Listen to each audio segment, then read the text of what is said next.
Christmas lom nak ni thar a chuak chang lai la do he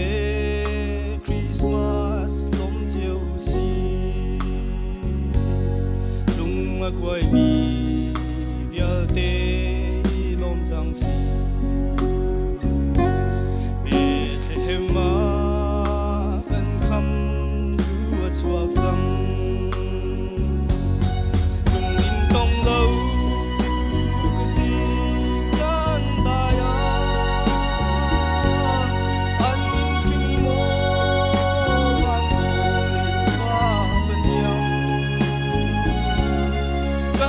ruang a na tuar a fak e na kan do na veo hi na ngan tu e lam hu sa tu a chua van ar fi lom na du chun an shuai na ka su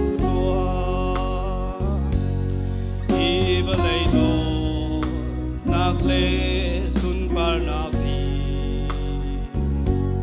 kri chu tong lo ding in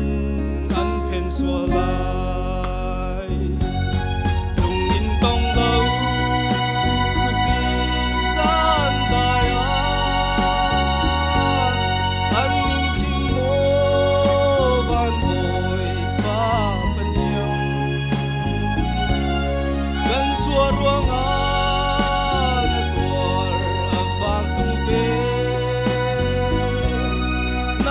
do na veo hi ka ngan tu ke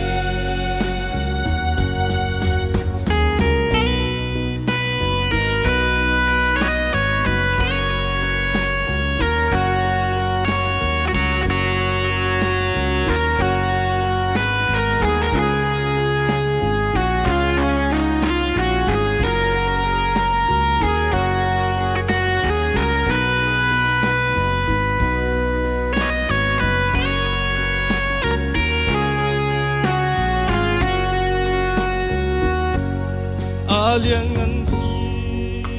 fa ba zu pan in san tu khale mi phim bang kan tlau mo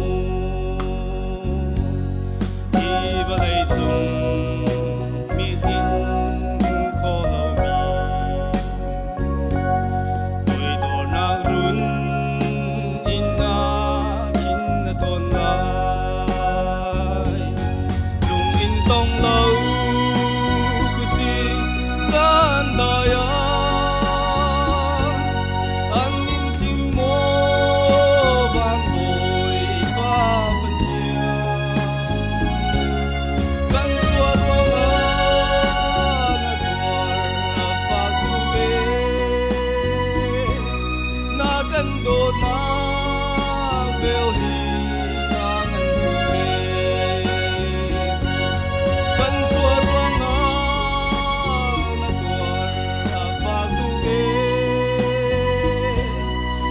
kan do na veo hi ang an tu ke mai pa ni sum pa na kam pi pe ko se